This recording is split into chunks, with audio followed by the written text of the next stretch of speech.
Between concrete walls, there's a place for us where we could go, where we could be alone. Between city lights, we don't have to hide. I wanna go, do you wanna follow? There's something in the air, I can't explain it, but it's there. Ain't nobody gonna find us in our secret love affair. I don't wanna have to hide no more, it shouldn't be unfair. I wanna go and I wanna know, do you wanna follow? Baby, do you wanna follow? Come with me, do you wanna follow? Baby, can't you see that? I wanna go and I wanna know, do you wanna follow? Baby, do you wanna follow? Come with me, do you wanna follow? Baby, can't you see that? I wanna go and I wanna know, do you wanna follow? I can't understand why we can't hold hands, but they don't know what we have is real love. Aren't you sick and tired of having to hide? I know a place, do you wanna follow? There's something in the air, I can't explain it, but it's there.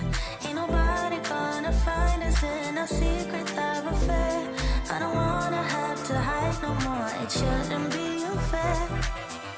I wanna go and I wanna know, do you wanna follow? Baby, do you wanna follow? Come with me, do you wanna follow? Baby, can't you see that? I wanna go and I wanna know, do you wanna follow?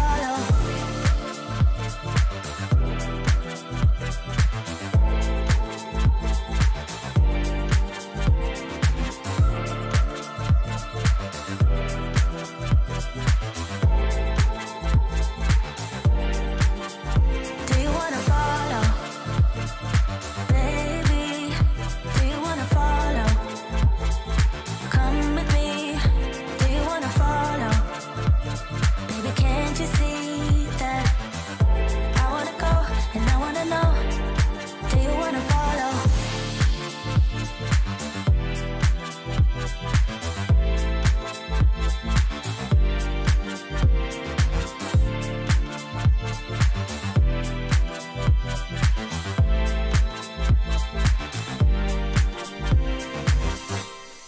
What's up, everybody? Welcome to the live stream on a Sunday afternoon, a beautiful, beautiful Sunday afternoon.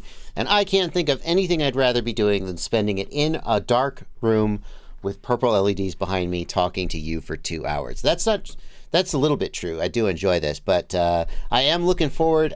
Kevin Turner, for those of you who are new to the channel and don't know about how central Knoxville is to the entire global FPV racing scene, not joking, look up how many people who are big in FPV racing came through Knoxville. It's like 2 of them, but that's a lot.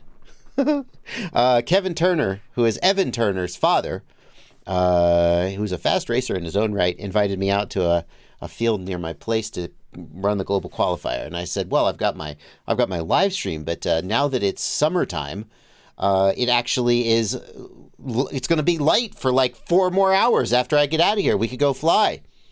So that's what I'm going to be doing after I get out of here. But for the next couple hours, I'm going to be hanging out with you and answering questions. We're going to answer questions. This is the main screen that I'm going to be looking at. Not just me, but also it's Blunty. How you doing there, Blunty?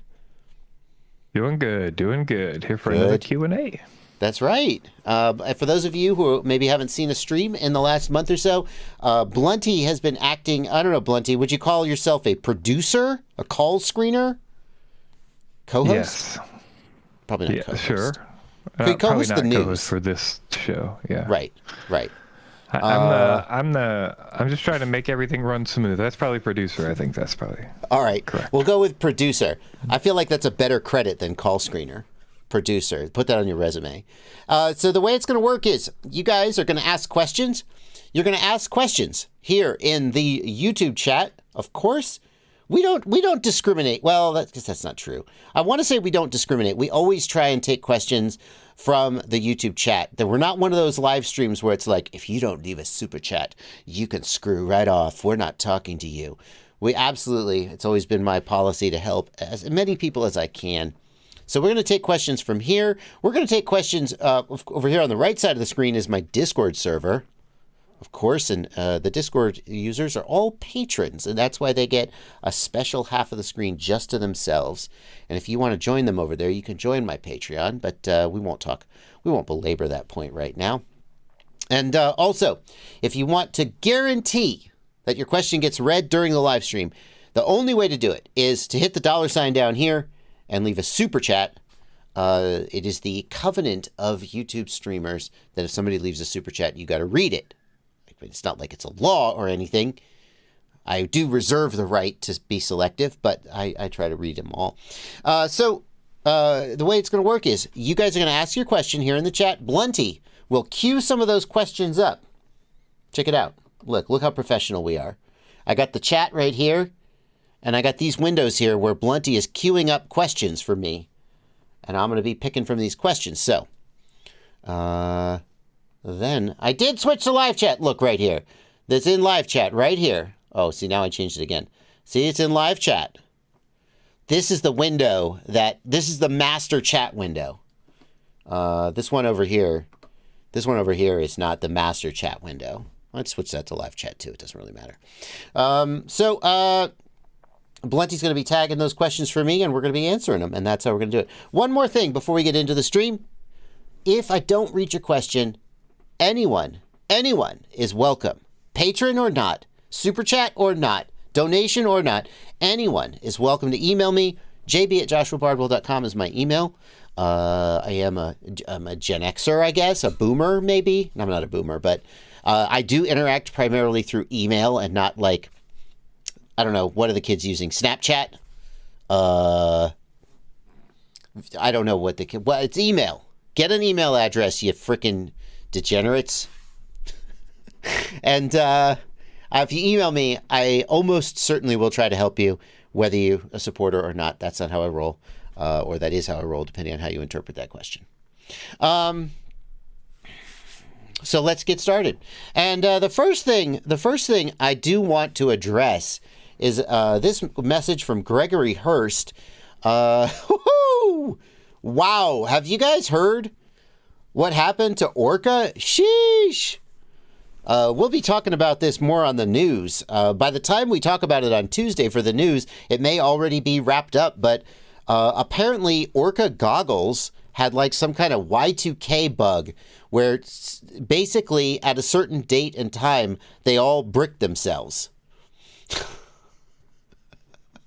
And I'm laughing just because of how ridiculous the whole damn thing is. It's not funny.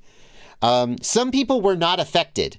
If you never updated the date and time on your goggles, then your goggles think it's, 20 years ago, and they haven't yet been affected by the bug.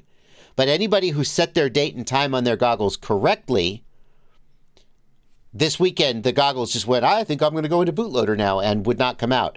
And I don't think that Orca has yet published. Have they published a fix? They actually published a fix that they took down. Madstech put a video out about it, but they actually took it down because of the low success rate from what I'm hearing on attempting to unbrick them through these procedures. All I can say is if you're not on Facebook, Orca Owners Lounge, that's where you should be. You should sign up for the Orca Owners Lounge page. That is a private group, so you'll need to join that Facebook page. Hopefully you're on Facebook. If you're not, that seems to be where all the information is coming through. But yeah, Tony Cake has been posting about this. Other people have been posting about this. They're trying to get this fixed ASAP. Obviously, they're freaking out about this. Yeah. And yeah, from what I'm hearing, the people who are doing this unbreaking fix, they took this post down because it's not working for everybody. It is working for some people, and the post is around. Also, Madstech has a video out about it, so if you wanted to try it, and obviously they're going to replace all these goggles. It seems like Tony Cake's been out there talking about, hey, we're going to give you a new foam, and we're going to fix this, and don't worry about hurting your goggles, and if these are under warranty and like all this stuff.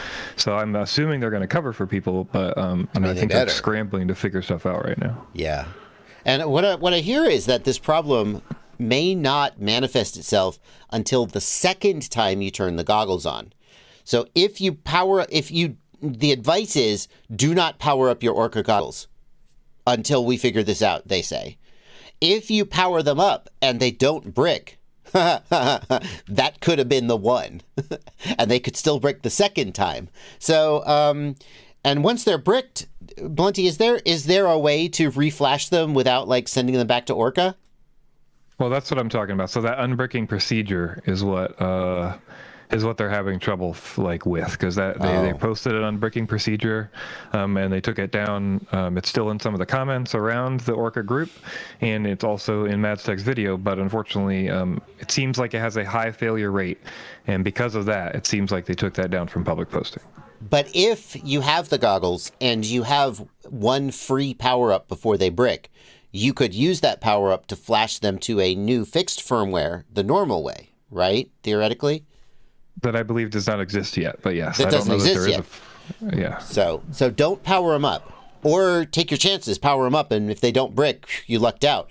But my God, I mean, Ice Storm race was this weekend. What was the other big event this weekend, Blunty? Do you know? Somebody mentioned. It was I can't WDC. remember. So WDC, that's it.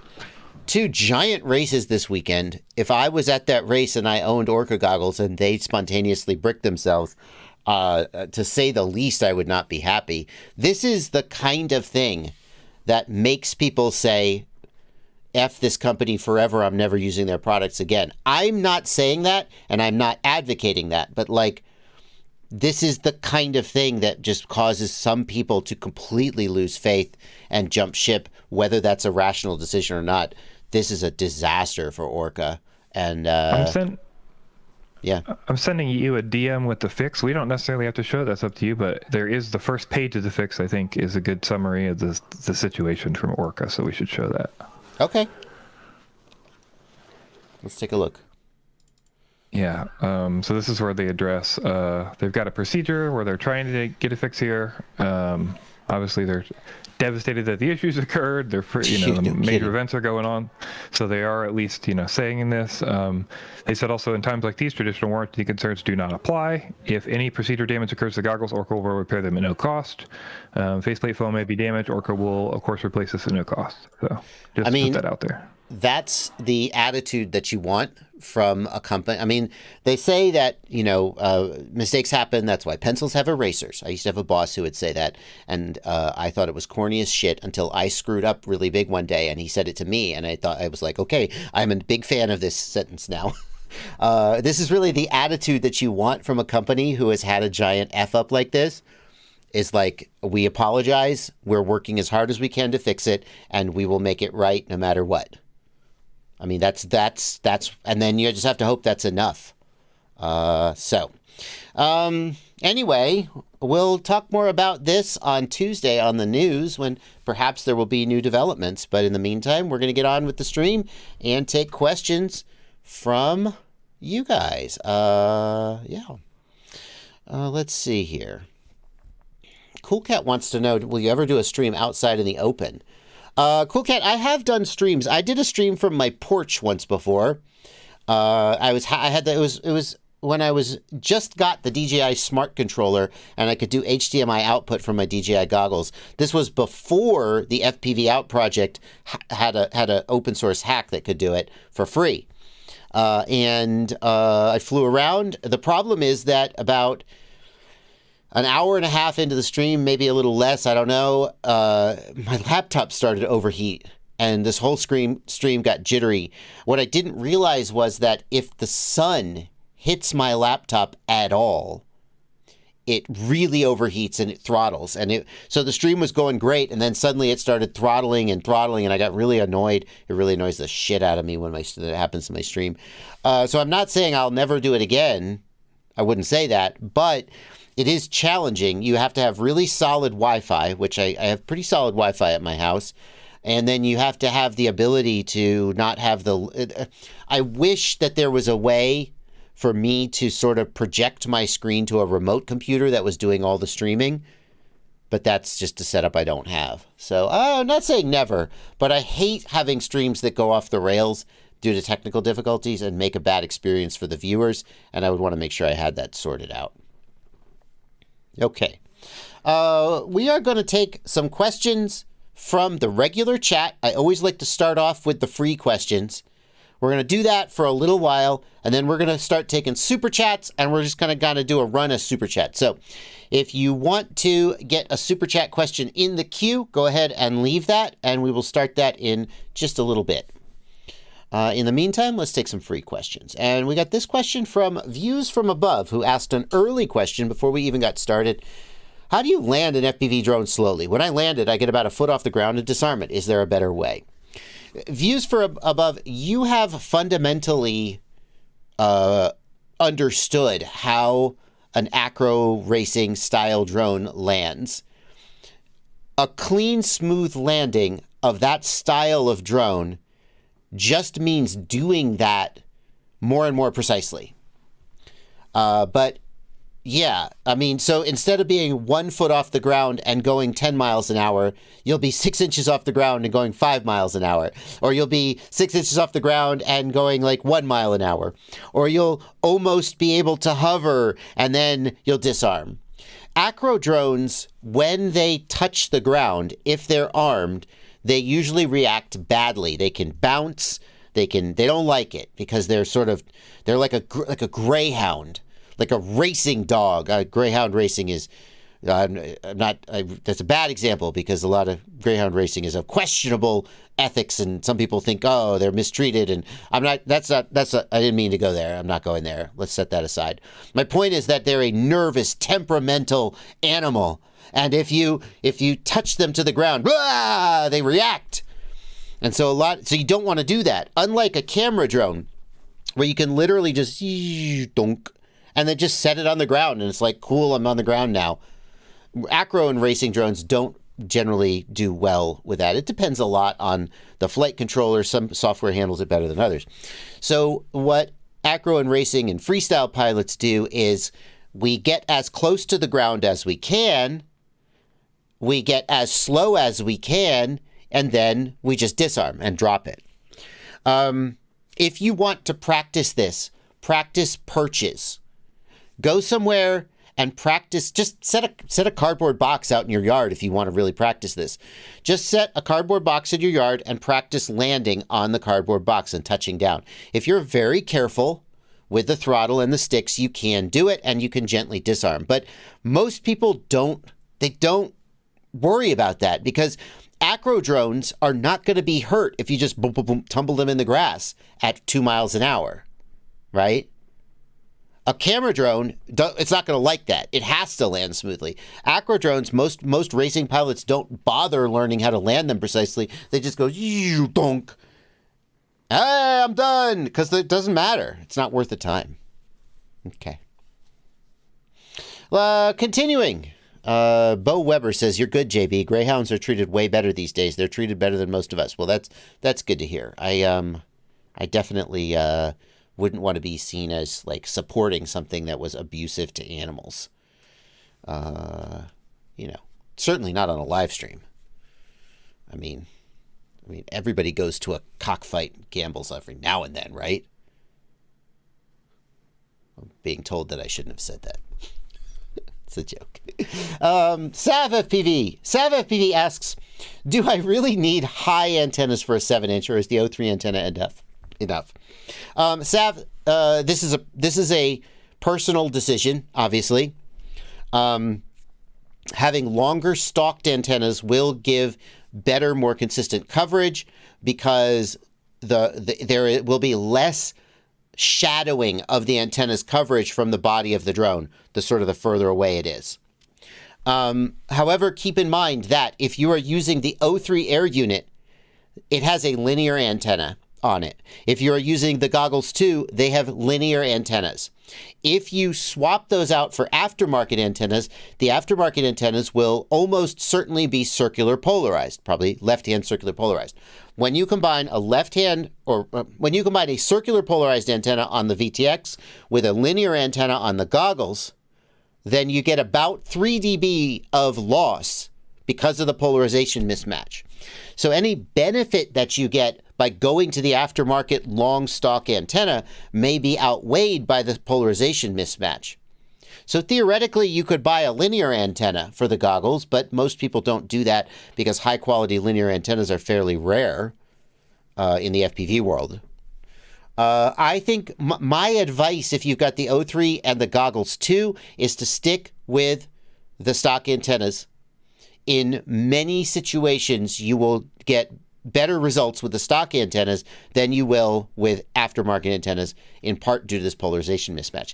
If you have the V2 goggles and you have left-hand polarized antennas on the V2 goggles, like you've got the iFlight Crystal or some Axie stubbies, then the best performance with the O3 will probably be to get some aftermarket left-hand circular polarized antennas. The stock O3 antenna is linear, and you will have that same polarization mismatch. And in that case, I would get the long stalks. That's going to compromise durability a little bit, but with a 7-inch, you probably aren't, hopefully, crashing too much. Yeah. Okay. Good. We'll take just a couple more free questions from the YouTube chat, and then we'll start taking super chats. So we got a Discord question. We haven't done a Discord question yet. Let's look for a Discord question. Here's one from the Discord from Ray Waz. We got to take care of the patrons, right? Those you can't forget about them. The tops of the letters in the top line of my OSD are clipped off. The camera and the Cobra X goggles are set to 4.3, yada, yada, yada. Is there any way to fine adjust? No. So what's happening here, Ray, is that your goggles have a small amount of overscan. Overscan is familiar to people who grew up in the era of analog TVs. Basically, they wanted a clean edge to the image, but the image didn't have a clean edge because it wasn't digital pictures. It was a cathode ray tube. And so what they did is they stretched the image off the edges of the screen, and they had a border, a plastic border around the edge of the screen that had a nice clean edge. But the actual image was off the edges there and had sort of ragged edges. That was called overscan. With digital screens where we have pixels, literal just pixels with panel, right? We can just make the edge of the screen be a straight, sharp edge with the pixels. And so it's very common with digital displays to have no overscan. It's not always the case. I think it's less common today, but I think older digital TVs would have overscan, and then sometimes they would have a software option that would get rid of the overscan. But what you're experiencing is overscan on your display, and it's probably not even the display, because the display on the Cobra X is a digital LCD display. What you're probably experiencing is that the actual image processor, the analog image processor internally, is overscanning just a little bit and has not been sort of tuned and adjusted to be at the very top of the screen. But there is no way for you to fix this. It's something inherent to the goggles. Almost certainly it's inherent to the goggles, and you just have to move the letters down a layer. That's just what you got to do. Because those, like a high-end display would have a little knob you could turn, or a software setting to adjust the height of the image, but the Cobra X's don't have that. Oh.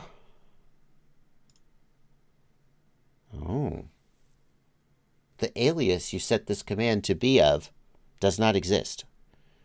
Is Nightbot talking? What am I doing? I gotta fix Nightbot. Yeah, I just wanted to see that because it seemed like an issue. Yeah, I thought I said that's actually required by the commands, custom, show channel commands. I don't know how to do that. Oh, I have to make this alias. Oh, I thought the alias was already made. Okay, hold on. Let me see if I can. These are the default commands. Custom commands, add command, alias. Huh. Oh, okay. We need some kind of music for technical difficulties. Yeah. Command. VPN. Okay. They wanted...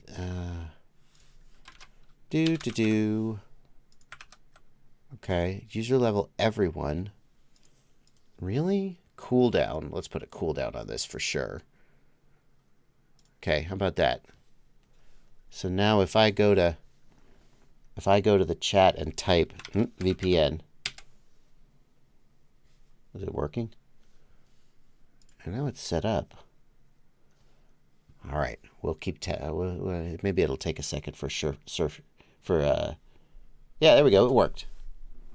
All right. Well, you guys can enjoy that. I'm definitely going to put plenty. What should the cooldown be on that? Or people are just going to. I guess it wouldn't be the worst thing for the sponsor if people were spamming it, but it's going to get annoying. Is it not a per user cooldown?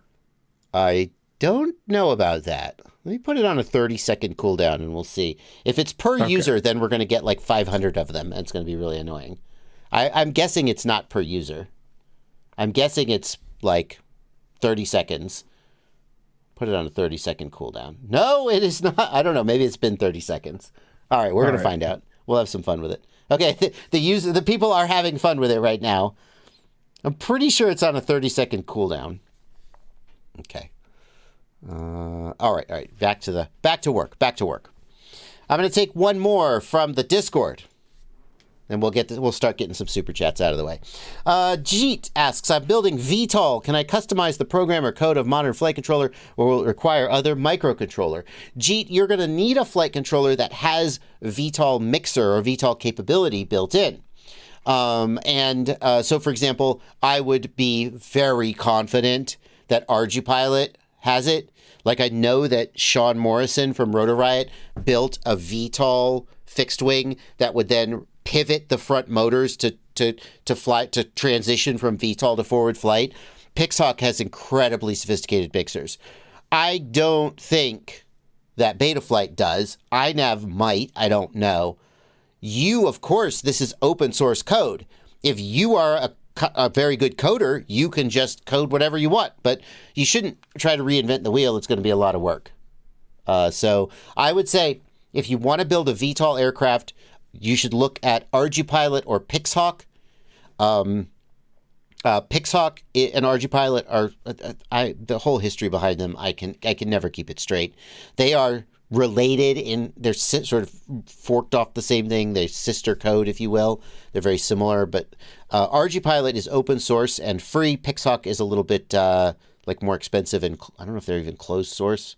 See, I told you I don't know, but I have the impression that Pixhawk is expensive and ArduPilot is cheap. That's my impression. Because ArduPilot, you could just buy a Maytech flight controller and it can run ArduPilot, and it probably do what you want. So that's what I would suggest. Okay, let's start taking some super chats. We're going to start clearing out some of these super chats, and we'll keep going for a little while. If you want to get in this next block, you are going to need to leave a super chat, though. We're going to try and clear some of these out. Forkbomb FPV, thank you for a $10 super chat. Thanks for helping me out last night. Oh, I thought you said we weren't going to talk about that. Your willingness to save us noobs from our own stupidity is a godsend. Hey, Forkbomb, we've all been there. I'm not going to say which body part you got stuck in what object, but I'm glad I was able to help, and thank you for the $10 super chat. I hope the bruising goes down. Fortune Cookie, 8S Summer, there is no question. Thank you for a $10 super chat. Just got my 8S batteries in the mail, and then realized that I didn't have a charger that could charge 8S. So I bought a charger. I bought the Toolkit RC M8D, I think is the cheapest 8S charger I could find. So I voluntarily bought a Toolkit RC charger. I'm not sure how I feel about that. 8S Summer is coming. Matt Sanders, thank you for a $5 super chat. Already have the 1200 milliwatt hack for the O3 air unit. That is wrong because there is no 1200 milliwatt hack for the O3 air unit. There is a ham unlock hack. Ham unlock is different. And I'm not trying to nitpick you, but if you are following the instructions for the 1200 milliwatt hack, that's not going to work on the O3. It's a different hack. So hopefully you just have mistakenly said 1200 milliwatt when you really did the ham unlock hack. What will I need to do for my GetRC Smart 35 with RunCam Wasp coming tomorrow? If you have the RunCam Wasp, the question is whether you have the goggles 2 or the V2 goggles. If you have the V2 goggles, then you will be doing the 1200 milliwatt hack. Oh, oops, I may have misspoken.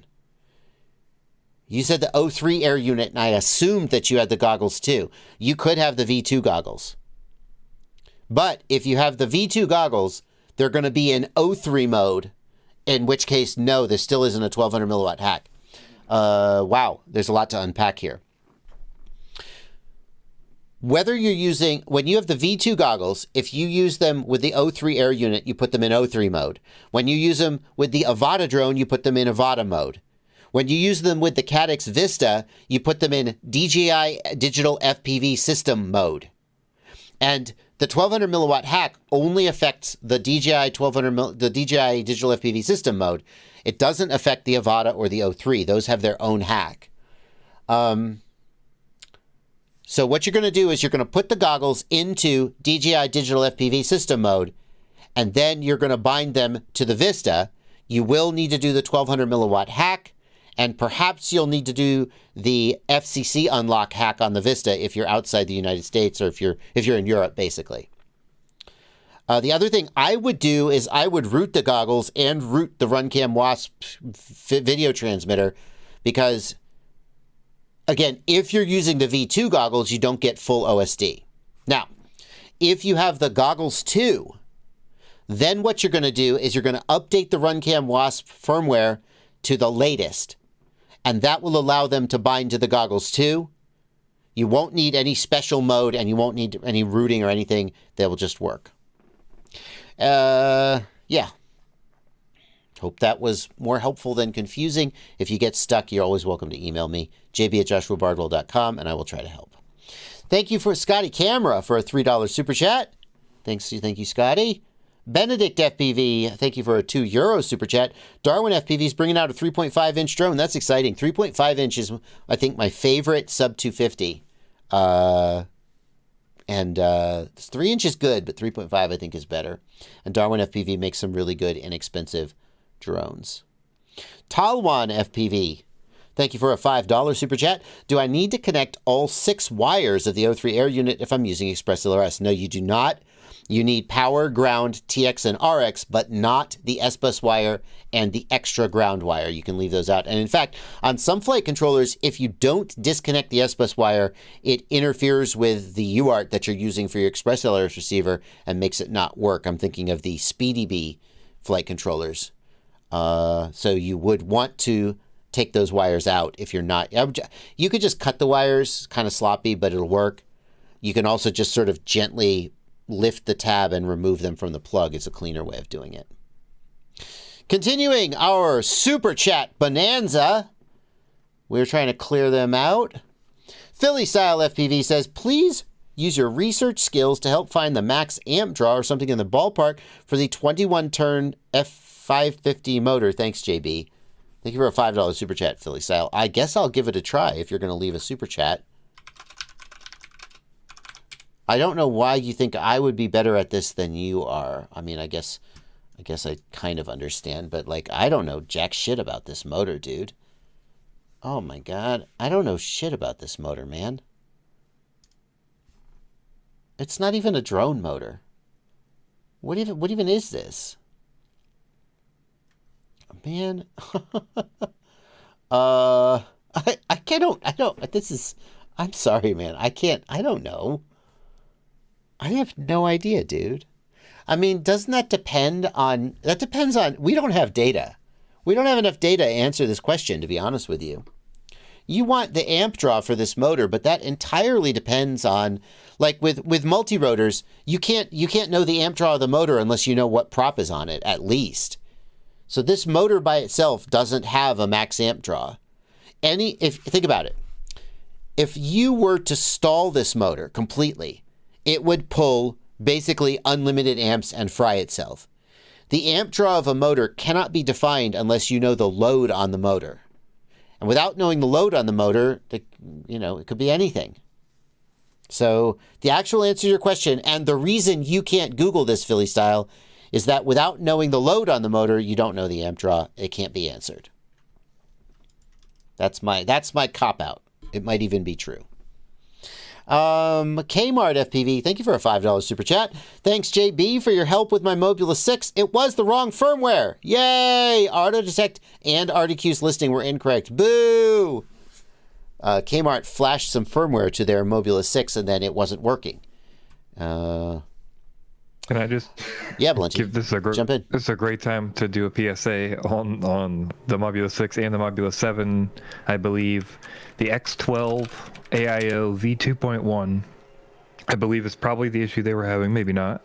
Okay. But if you flash the Crazy Bee firmware in Betaflight, the auto detect firmware, Yeah. and you don't back up and use the CLI from them, then it won't detect the motors, or at least that was the case for somebody I was helping yesterday. Oh, wow. I'm really glad you jumped in with that. So what you're saying is that the Betaflight target is not actually correct. It has some missing stuff. And only by flashing the original CLI that you got off the factory flight controller does it actually complete the configuration. Yeah, that was the case with the user I was working with last night. I assume it's because of some change they made to the target and didn't do it. And this was not...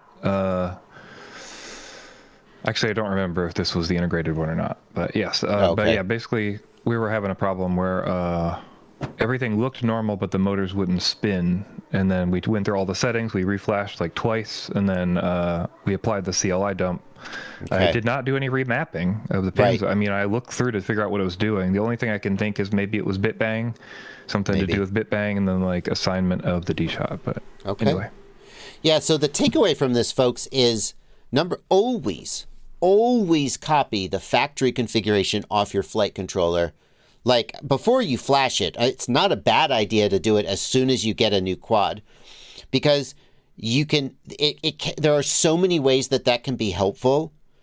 Even if you're not intending to flash the flight controller, that can be helpful. But like, it's just, if you're going to flash it, 1,000% save a backup of the configuration, because a lot of times after you flash it and then it doesn't go right, when you try to search for that out on the internet, it is either impossible to find, or you find one that looks like it should be right, but actually it's wrong in some way. And sometimes the only way to get your damn flight controller working again is to restore the actual configuration it came with from the factory. You should never flash without backing up your configuration first. Never. So, all right, good advice. Continuing with our run of super chats, we are trying to clear out the super chats. Again, here's our queue right here. So if you want to get a question in right now, you're going to need to leave a super chat. We will go back to taking questions from the regular chat and the Discord before too long. IBRCN2, thank you for 220 Canadian. What VTX table can I use for the JHEMCU VTX 20-600? Okay, so there's a couple ways to try to approach this question. The first one, and I think this one's not going to work, but it should always be your first try, is in Betaflight, go to the presets tab.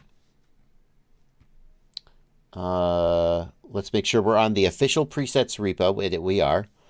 And then we're going to go to VTX presets, and I'm going to search for JHEMCU. I think that's what it was. Was it JHEMCU? Yes, VTX 2600. Okay, that didn't work, but that's what you should do first, because if there's a chance that there's a preset for it, that's super helpful. Next up, we're going to search for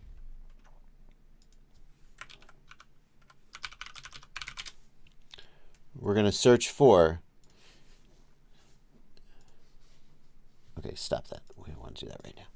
JHEMCU 600 milliwatt VTX. It's the 2600. Is it 25600? Hang on. VTX 2600. Okay. Let's just look for the 2600 VTX. VTX 2600. Okay. Okay, this is a Amazon page. That's not going to be that useful probably. We really want to find a actual manufacturer page. Speedy FPV, AliExpress could be helpful. Banggood could be helpful. Let's just start looking. Okay, so we've got 20. What is it? That's weird. And what we're going to look for is we're going to look and see if anyone has published a VTX table. Ah, bingo. Okay, so at the very least, we could go and we could manually type this stuff in. And actually, the channels and bands you do not need to type in. So let's save this page. Let's just see if there's a VTX table anywhere on this page. I suspect there isn't, but you never know. Okay, but this page is going to be our fallback at the very least. Here's Banggood. Do we have a VTX table published? Doesn't look like we do. Sometimes it's in the comments. I can tell you it's Tramp. Is that helpful? It will be, yes. Okay. I'd love to just have a VTX table someone gives me, but it doesn't seem like I'm going to get that. So the best we've got is this photo. So we're going to go off that. Where does it say that it's Tramp? I believe you, Blunty. Does it say that somewhere where they could demonstrate? On the Speedy FPV one, the page. Oh, look what I found. Look what I found. For VTX JSON table, please check. This is an image, so that's not that helpful, but here is, in fact, a VTX table. I found it. So I'm gonna just do it the lame way, though. So there's a link. We did find it. That's how I'd go about this. What I'm gonna do is, where did you see Tramp, Blunty? Tell me again. The Speedy FPV link was one of the links you showed there. Thank you. So the first thing you got to figure out is whether the video transmitter is using Tramp protocol or smart audio. We can see here it says control protocol is IRC Tramp. Great. So here in Betaflight, we're going to go to the ports tab. And for whichever UART the VTX is connected to, we're going to set the peripheral to IRC Tramp. You can't see that because it's under my head. Let me do this UART, which will be easier for you to see. No, still under my head. There we go. IRC Tramp. Okay, that's got to be correct. Either Tramp or smart audio. And then in the video, what we're going to do is we're going to go to the presets page and we're going to load the Tramp VTX preset. Tramp Nano NHV. And this is not going to be exactly right, but it's going to get us close. We're going to pick that and save and reboot. And then we're going to go to the video transmitter page. And you can see that now we have got all of our channels are loaded. The only thing that needs to change for most VTX tables is the power values. Okay? The power labels that's just text. That could be anything.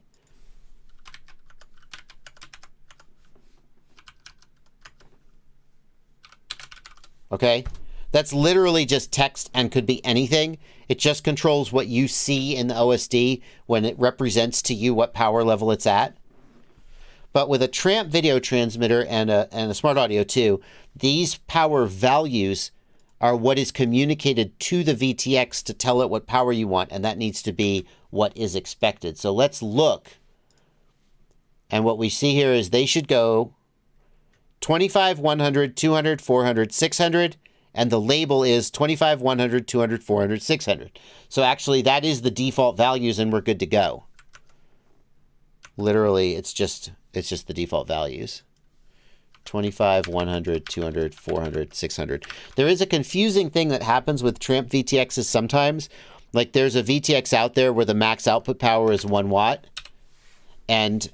But Tramp always expects the value to be 25, 100, 200, 400, 600. And so there's a confusing thing that happens with some Tramp VTXs where the value is 600, but the label is 1 watt. And the VTX interprets 600 as 1 watt. In this case, I don't think that's what's going on. So that is the VTX table, which we just get from that picture. And it turns out it matches the default Tramp VTX table, which you can load from the presets. Hope that was helpful. JPLNO, thank you for 10 Polish zloty. Zloty? I don't know how to say it. Don't see a question attached. Maybe it was just a sticker. Wait, let me turn off the filter. JPLN. I just opened it. It's on the Did screen. you get it? Oh, thank you, Blunty. Appreciate that. JPLO says, I burnt out a motor. Turns out the FET was not working on motor 1 on the ESC. Don't spin the motors too hard without props. You might burn a FET. Yep. It's generally not a great idea to spin the motors up. I mean, like it was gonna fry at some point, but generally it's not a great idea to spin the motors to full throttle with props off. It can be a little stressful on the ESC. Sorry that happened to you. Quaddam FPV. Thank you for a $5 super chat. Darwin 240 low light camera upgrade suggestions. Ciotti. What's the best? Is that a 14 millimeter camera? Let's ask Ciotti. He is the king of micros. He's the micro king. And if anyone knows, it'll be him. Oh, wait, no, I'm sorry. The Darwin 240 is a 19. That's a 5-inch. Sorry, Ciotti. I'm back in the game. That's a 5-inch. Okay, for a 5-inch, it's going to be the Foxier Cat is a great one. The Foxier Cat, Microcat 3 is a good one. Do they still make... I think the Runcam Night Eagle is still made. I'm not sure about that. Runcam Night Eagle also very, very good. Expensive as shit, but very good. Either of those is a great low light choice. Foxier Toothless Nano Starlight if you're looking for a 14. Okay. Quad City Bay Area. Sorry, we've had more super chats come in. We're going to keep taking super chats as long as we've got them for at least a little while longer. Eventually, I'll just say, okay, that's too many super chats and take some other questions. But Quad City Bay Area, thank you for a $5 super chat. I tried to tighten the horizontal tension in Zorro, but the screw won't tighten. Is the default already at max tension? Can anyone confirm? I don't know that for sure. If it won't tighten anymore, I'm going to guess you're at max tightness. Try turning it the other way. Or you could open it up if you really want to and look at the gimbal.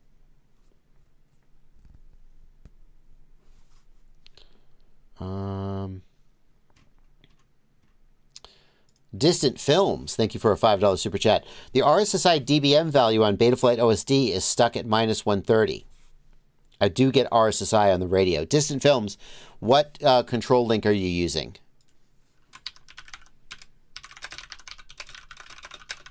What control link are you using? The answer is going to really depend on that answer. Blunty, I'm going to keep going. And, he answered too quickly. Never mind. ELRS. Okay, so with Express LRS, make sure that you have... Hello, come on. If you go into the Receiver tab... Make sure that you have RSSI ADC disabled and make sure that you have the RSSI aux channel disabled. Either of those two things will override RSSI reading and you'll only get %, you will not get dBm. If those two things are disabled and you need telemetry, I think you need telemetry enabled, although I'm not even sure about that. But you should have telemetry enabled anyway. Then you should get RSSI DBM working. Can we double check that? My guess is that you're using the RSSI channel and you don't need to do that. All right, Distant Films. That's my guess. Quad City Bay Area says the Zorro default tension is loose, but I don't know how we could know that for his radio.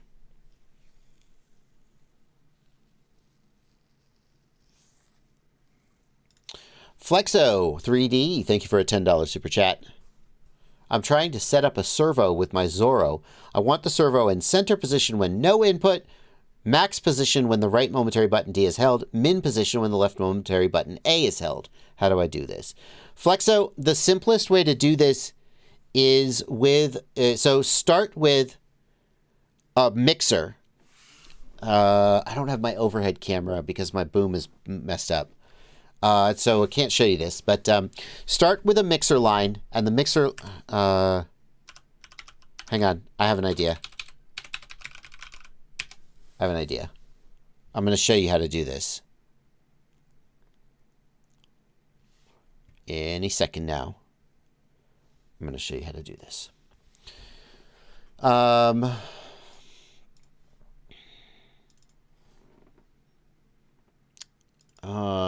just need anything. Come on. No, I need to simulate this. Simulate radio. There we go. Okay, great. Thank you. I just want to show you how to do it. All right, so we're going to fake this. How do I... Okay. So what we're going to do is we're going to press the model key, and we're going to page to the mixer screen. And we're going to... Can I scroll down? No, I don't want to click it. How do I scroll it? Oh, there we go. Okay. No, I'm clicking it. No. Oh, crap. I may need to do a different radio. Okay, hang on. Let's try this again. Sorry, guys. You're going to learn something today. Apparently the startup audio works. That's great. That's exciting. So we're going to hit the model key. We're going to page to the mixer screen. No, I still have a jog wheel. Can I do... Oh, touchscreen's going to work. I'm going to pick a channel. I'm going to add a new aux channel. Okay? And the first mix, the source is going to be max. Max means just a fixed value. And the weight is going to be 100%. No, the weight is going to be 50%. Oh my goodness, this is going to be so annoying. Can I just type a number? I can't. Oh. I'm sure I can. There has to be a way. No, it's going to be 0%. Yeah. Can I just type a number? No. If I actually had a touch screen, I probably could. Oh, what about this? Oh, that's working well. Okay. So the weight's going to be 0%. That's going to put the switch at mid screen. Okay. And we'll hit return. Okay. So now when nothing is selected, the channel will be centered. Okay. And now I want to insert after another one. The source is going to be, what switch did you say? What switch did he say? Momentary button D. So, okay, great. So the source is going to be SD. Let's see if we can find that on switches. No, inputs, switches. That's our sliders. Those are inputs. Where's my switches? Come on. No.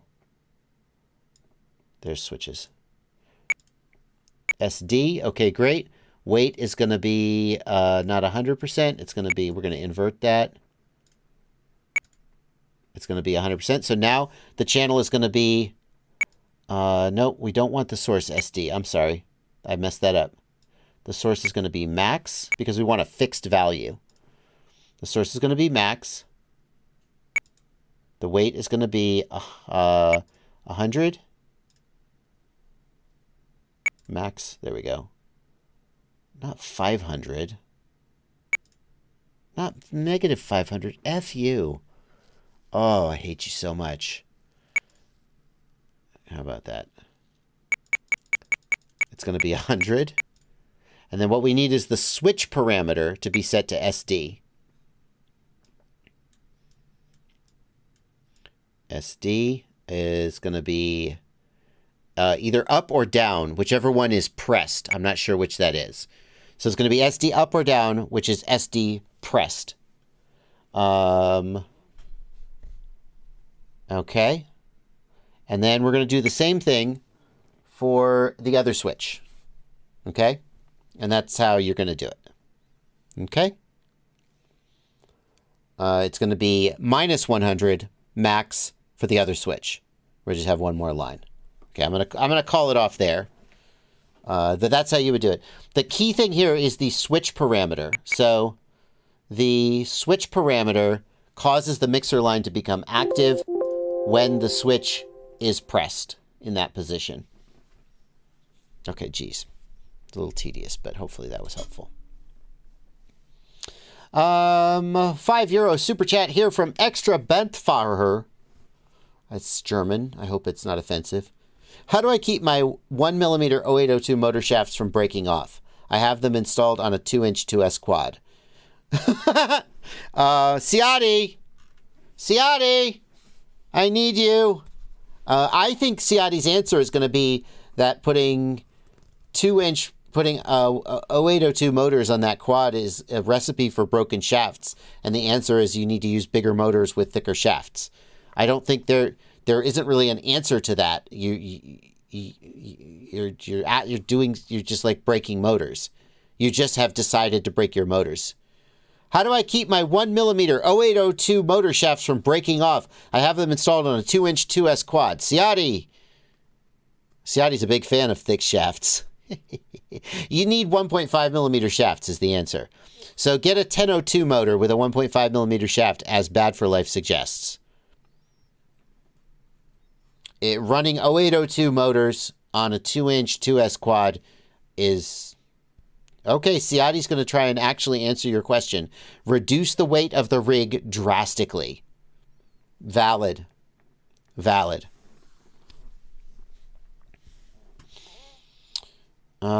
Zippy, I do not yet have an affiliate link for the Bamboo X1 Carbon, but my God, I like this printer a lot. I guarantee you I will have an affiliate link when I release the video. Do they have an affiliate program?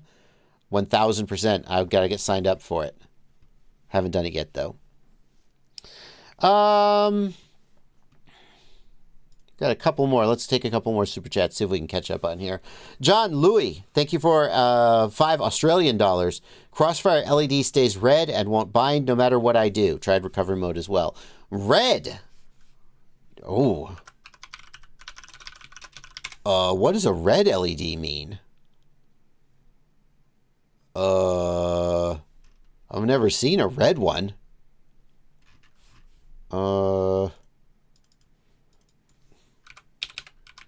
You sure it's not orange? He says red. He probably means red. No, red's on the list there. Yeah, where's the list? You're pulling it up. Page 37. Thank you plenty.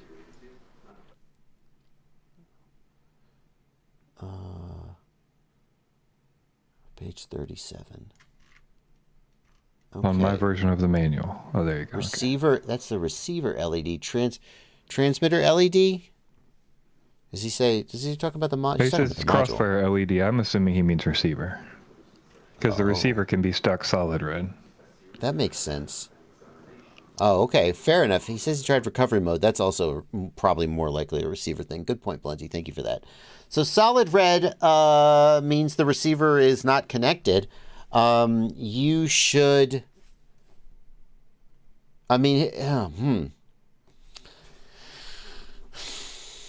Does it go into binding mode? Will it bind? Will it try to bind? Go ahead, Blanty. Yeah, my suggestion would be just, it seems like he's indicating that even through recovery mode, it stays red. So my suggestion would be he's not actually doing recovery mode. Maybe the bind button is broken and he's not actually holding the bind button if there's no indication on the LED. Something like that. Because essentially you should see the sequence that's listed in the recovery mode section. Yeah. You'll see a sequence of lights happen, and that means it's reflashing the receiver. So if you're not seeing any lights change, I would guess that it's not detecting your bind button being pressed, and either the bind button's broken or the receiver's like super dead. Also, common problem with those Crossfire Nanos has always been popping off resistors, and I'm sure or capacitors, and if you lose the wrong ones, I'm sure something like this would happen too. So also for consideration. I can't really improve on that answer. Yeah, I think what we need to know is when you say it stays red and won't bind, does it go into binding mode? If you power it up, Within 60 seconds, you press the bind button once. You don't hold the bind button or any of that nonsense. If at that point it doesn't start blinking, indicating it's binding, something ain't right. And if you can't get it into recovery mode at all, like if you hold down the bind button and power it up and you still get solid red LED instead of like the blinking green LED, I think you just have a fried receiver. It's just fried. If in fact that's what's happening.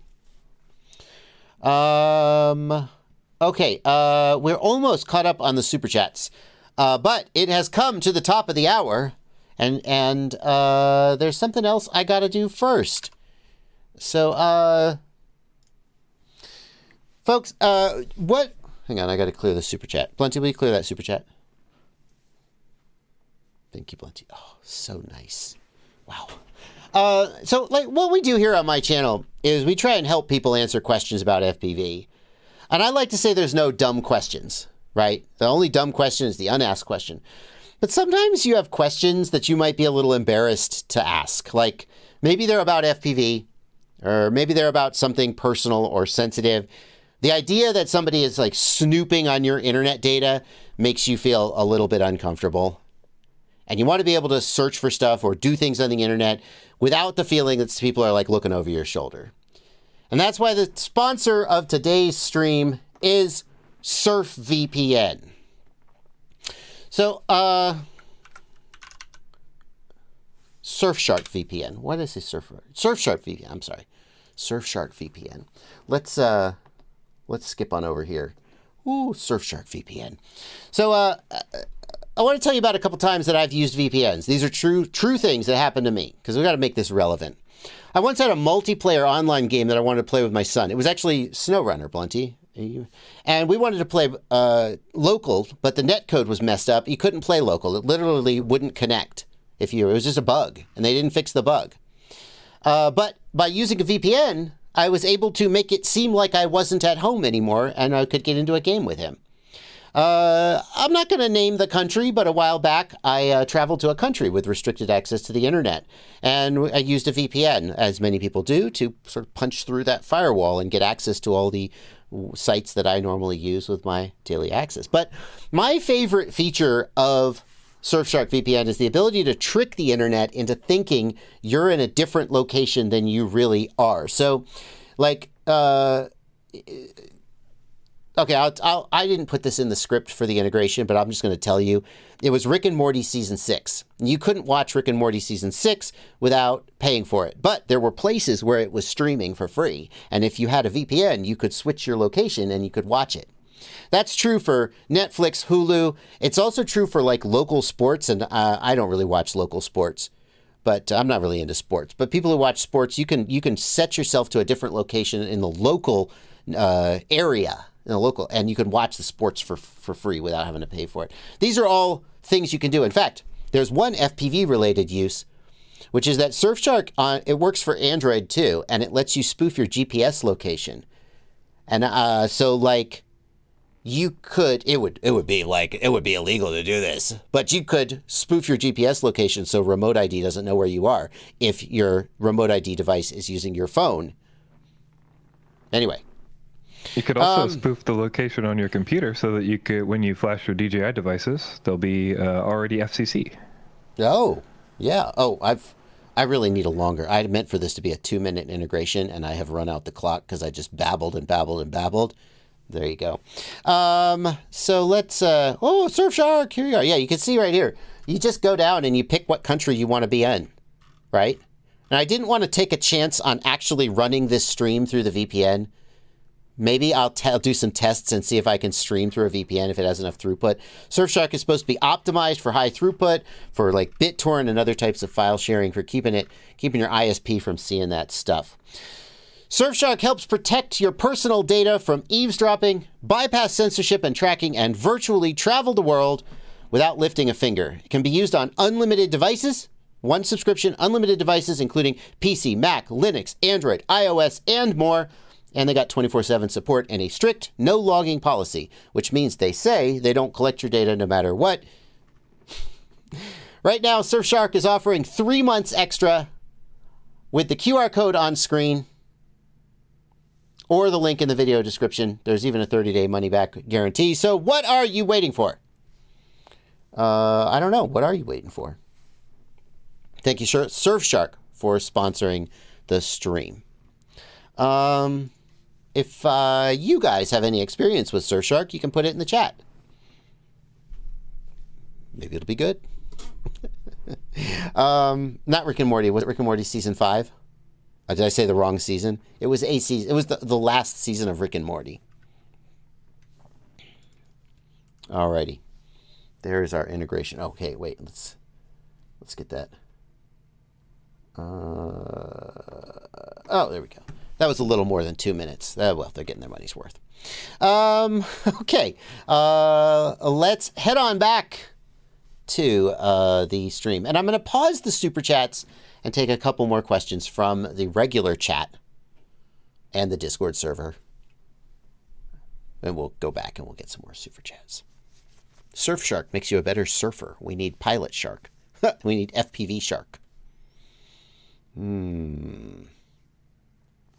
Let's see here. Orbital Period in the Discord asks, I'm trying to get my GPS rescue working. It works 9 out of 10 times, but sometimes it just does this. It flies backward and drops altitude very quickly. I'm using 441 without a compass. I've tried lowering the angle, but that didn't work. Is there something else in the config I might have messed up? One thing that you could have messed up is you have to make sure that your stage 1 failsafe is set to angle mode. And I don't know why this would cause your quadcopter to like face the wrong direction, but I did have an email conversation this week with one person who said that after they correctly set stage 1 failsafe to angle mode, it fixed this problem. I have no idea how that would be, but they said it did. What I want to do is I want to hand you over to the Betaflight 4.4 release notes. And there are specific instructions for GPS setup in the release notes. And I want you to go through each of these instructions. Yes, here. So here is what you want. Where's the setup? Important notes. Yes, here we go. So it's in the Betaflight 4.4 release notes. There's a section about GPS rescue. And it has setup instructions. Remember to set GPS rescue hover throttle value accordingly. Set the stage 1 throttle manually. Ensure that level, blah, blah, blah. Do all of this stuff, including the setup, etc. And make sure that this is all correct before we could even begin to diagnose any weird behavior of your GPS. Okay? So make sure that you've gone through these steps. And I'm going to guess you didn't. But that's what I would say. As far as flying backwards, like, I have no idea why I would do that. That doesn't make any sense. One of the things that I would be very careful about is always have your direction home arrow on screen and make sure that it is pointing home before you initiate GPS rescue. If it's not, then you'll get a bad result. PX Saber wants to know, is there a perfect power to weight ratio for freestyle, or is more always better? I don't think more is always better, because the higher the thrust to weight ratio, the harder it is to fly the quad. The lower the hover point is, and the more sensitive and precise you have to be on the throttle. So you want enough power, but not too much. Now, what the perfect power to weight ratio is going to really depend on your personal tastes. And the other thing I think you should think about more so than power to weight ratio is disc loading. Disc loading is the weight of the quadcopter divided over the area of the props. And disc loading and thrust to weight ratio are two of the things that make the biggest difference in how the quad feels to fly. Simon Wuthrich asks, I've seen your Express LRS and Flywoo Firefly Nano Baby 20 video. I've flashed the copter, but I can't bind it with my TX16S. Yes, my proposed solution when you flash Express LRS and it doesn't work to bind it, my proposed solution is that you go into the web browser page and type the binding phrase in there instead of trying to flash it. Or you go into the web page and you reset receiver options, which is a button there. That's another thing that could work. But after you do that, you would then flash it. So my default binding procedure now is to go into the web page and type the option instead of flashing, because it turns out that flashing doesn't always work. The web options will override the flashed options in some cases. Gregarious Greg asks, can the DJI O3 air unit be connected to Pixhawk 4? Are comparable cables included in the package, or do I need to make a cable? I don't know about that. Is Pixhawk 4 a flight controller, or is it a firmware? My understanding from somebody earlier in the chat said Pixhawk is hardware, RGPilot is software, if that clears anything up.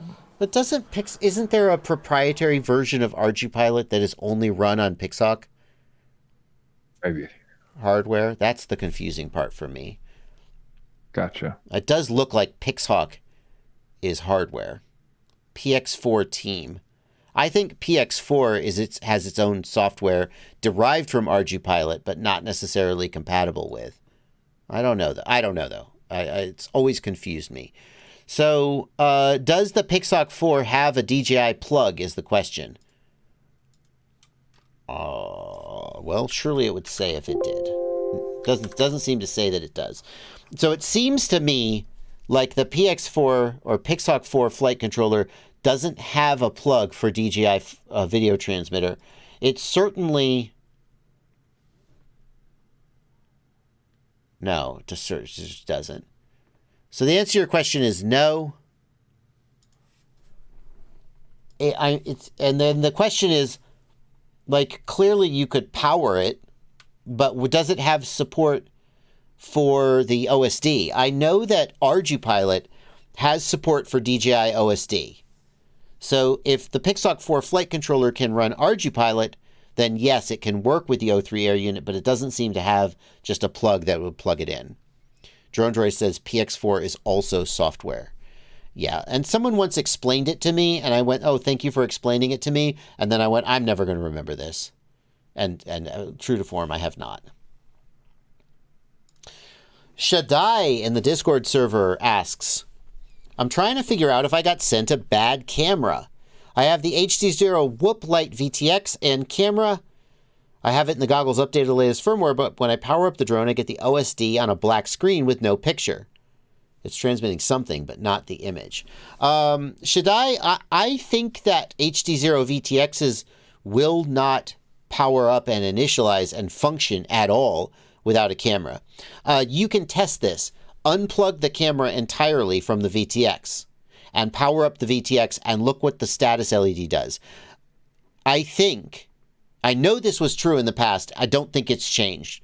If it has changed, maybe so. But I think what will happen if you disconnect the camera and power up the VTX is that the VTX, the status LED, it may not even power up.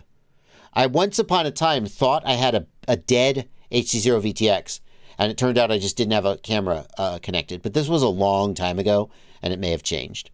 So if you have no picture and OSD, I think the camera is at least alive and talking to the VTX, but it's not like an analog camera where like you could just have a disconnected video wire. I think you should reseat the camera connector and see if that fixes it, because the camera is at least alive enough to let the VTX know that it's there, but maybe like you've got a bad connection and it's just not sending image. Could be the lens cap, except it's the Whoop Light camera. As Shaddai points out, there is no lens cap.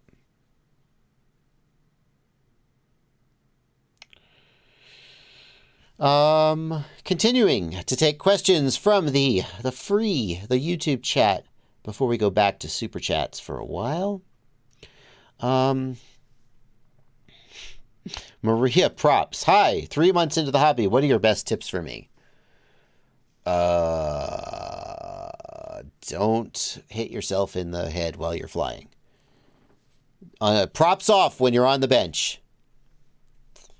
Props off when you're on the bench.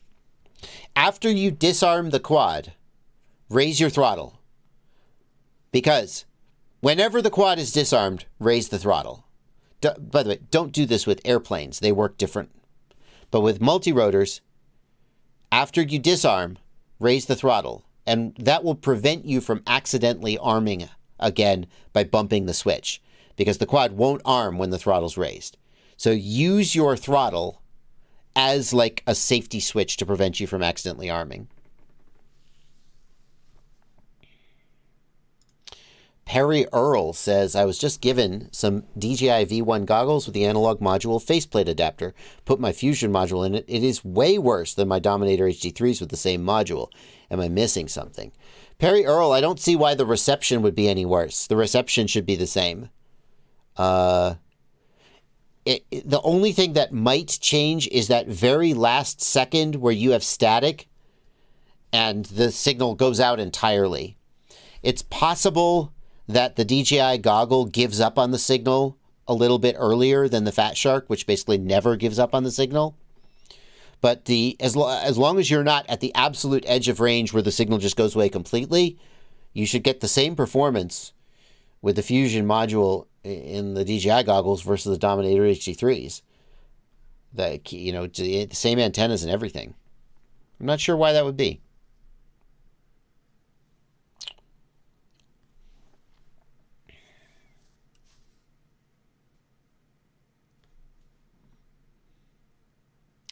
Roberto FPV, this is the kind of question, Roberto, that is very, very difficult to answer on a live stream because it requires a lot of back and forth. So this is the kind of question that would be better for you to email me, jb@joshuabardwell.com, so we can go back and forth over email, and I can ask, like, show me a picture of your wiring, show me your ports tab. We just can't do that on a live stream. So definitely email me, Roberto. I'll try to help you. Did want to let you know we saw your question. We just aren't going to be able to answer it on a live stream. Because troubleshooting live streams are super, super tedious. It's just super slow to go back and forth while everybody sits there. Well, 500 people sit there and wait for,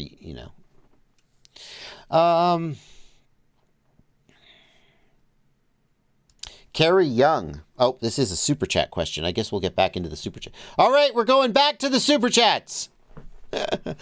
Carrie Young says, I'm getting a network error from DJI Assistant 2 Consumer Drone Series. Tried hotspot, different PC cable, etc. Carrie, I don't know, man. DJI Assistant 2 in general doesn't have a bug. Okay? So you tried a hotspot, which is a different, like the first thing it might be is you have a firewall or something on your machine that's keeping it from getting to the network in question. You tried a different computer and you tried a different hotspot. Like, in theory, the other computer could have some kind of virus firewall software. But this is an internet connection issue between your computer and the DJI server. Like, I don't know what country you're in, Carrie Young. Is it possible that, like, access to the DJI Chinese Oh, you know what you need, Carrie Young? Carrie Young, this is the perfect application for today's sponsor, SURFSHARK. I'm kind of joking, but I'm kind of not. I mean, Carrie, if you had a VPN, what if there's something wrong with your local network? You could say, okay, let's pretend I'm in Brazil. You just click that button, you connect to the VPN, and you try and you see if you can get to the DJI now. Okay. Kind of joking, but I'm kind of not. That was a free... Hey, SurfShark, that one was for free. They didn't pay me for that one. Yeah, VPN into China. Okay. Carrie Young, thank you. Thank you for your question. Thank you for your donation. Lewis, thank you for a $10 super chat. I shouldn't power my GoPro 10 Bones directly from a 5-volt pad on my Cinebot 3.0, right? The Bones can pull 5-volt 1 amp, and the Becca is only 5-volt 1 amp. And the quad already has LEDs and a receiver on the 5-volt pads. You are 1,000% correct, Lewis. So I generally don't trust the amp rating on a voltage regulator. Now, there are some exceptions, like I know for a fact that iFlight buys voltage regulators that are rated for 3 amps. I don't know if they buy them or if they design them, but the voltage regulators iFlight uses would be rated for 3 amps. If they were sold anywhere else, iFlight rates them for 2 amps. iFlight intentionally derates their voltage regulators so that when they say 2 amps, by God, you're going to get 2 amps and maybe a little bit more off it. Good for iFlight. That's a real mensch thing to do. But most of the time, when a vendor says that they're giving you a 1 amp voltage regulator, that's like under, in the freezer, right? It's under optimal conditions, and real world conditions are not as good as that. So if I had a 1 amp regulator, I might pull a half an amp or 3/4 of an amp, and I probably would never want to run it right at 1 amp, and I certainly would never exceed 1 amp. So definitely I would not run the Go to Pro 10 Bones off a 1 amp regulator on an AIO. I would use a separate power source for the GoPro Bones, 100%. Continuing our run of super chats, Kevin C in Alaska asks, I have my HD0 goggles, rapid fire TX16S JB Edition, Beta FPV Meteor 65. What do I do now to get it in the air?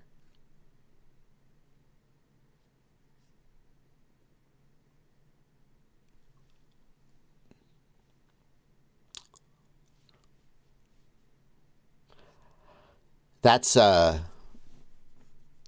to take more than $5 worth of time to explain. So you got your HD0 goggles. I would update the firmware on the goggles. I've got a tutorial about that. You got your rapid fire. Oh, you're using analog. If you're using analog, maybe don't update the firmware on the goggles. I think that one of the firmwares had an issue with analog. So you're going to put the rapid fire module in the HD0 goggles. You're going to want to put the Meteor 60, find the channel that the Meteor 65 is on in the rapid fire, tune in. You're going to need to bind the radio to the Meteor.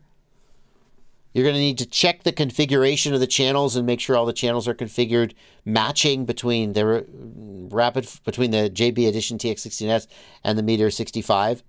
Set up your arm switch. These are all things that I have tutorials about how to do, but I don't know if, obviously I can't walk you through every single one of them here in the stream. Kevin C, I would say, email me, Kevin C. Email me, jb@joshuabardwell.com, and I can link you to some things that will hopefully get you started. Thank you for a $5 super chat from Michael Carson. Yeah, that's a great idea. Kevin in Alaska. It's Blunty will be happy to get on a video call with you for $50 an hour, which is eminently reasonable. It's way less than I charge for the same thing, I'll tell you what. But there you go. And if you want someone to just literally take, you could go back and forth with me over email for free, and 5 days later, we might have figured it out, or you might have gotten stuck and be stumped. Or you could get on a video call with Blunty for about an hour, and he'll just get you going. And, $50 and you're done. Absolutely worth doing. Hey, speak of the devil. It's blunty.com is my website where you can get that service. If you'd like, message me on Discord. It's blunty #9012. Add me.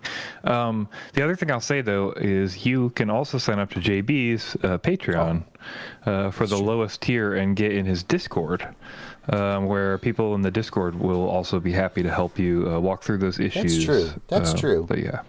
Blunty was just telling me that I don't promote my Discord enough. He was like, you should do a commercial for your Discord. He said that Discord is so helpful and everyone there is just so great. And people think because so many YouTubers out there, they're like, join my Discord. And it's just I not putting them down, but it's just people join the Discord, they hang out, they shoot the shit. And we do that over on my Discord too. But I am told that the people on my Discord are like super helpful. And if that's true, I hope that that's true because I try to be super helpful, and the kind of person who wants to like join my Discord is like me. They want to be helpful. Also, it is a pay. You have to join my Patreon to get on the Discord. It is not free. So it's just the minimum tier is $2 a month. So it's like, it's not that much money for most people, I think. But you can't just be like, screw it, I'm going to join today. You have to actually sign up for $2 a month, which means I think the kind of people who are there are maybe just a little bit, they kind of want to be there. And so like if we go to troubleshooting, here's the troubleshooting forum. And I mean, we can see questions here. This one is, drone acting weird when armed. And there's like a whole thread of 22 people trying to help this guy. Brilliant. Amazing. Right? So, so there are some with 0 responses. I mean, granted, not everyone is going to get 1 million responses, but, 72 responses. Swapping propellers equals no lift. It's worth a try if you wanted to join up. If you didn't want to just pay Blenny $50 to help you, you could join the Discord server and you could ask there and people could potentially help you out. So thank you, Blenty. Thanks for the reminder there. Michael Laubschagna, thank you for a 70 South African Rand. I know this question with a very meaty answer, but what's the main reason why a quad flies perfect on 3S but wants to fly away on 4S? The answer is that when the motors make more thrust, the PIDs need to be lower. And there is a threshold where when the PIDs are too high, they will sort of go into a feedback loop and the quad will want to fly away. The additional RPM, vibration, and thrust of the 4S battery are causing it to want to fly away. That's the shorter answer. That what you should do is you should take your master multiplier in the Betaflight PID tuning tab and lower the master multiplier by maybe 25%. So if it's at 1.0, take it down to 0.75 and see if that fixes it.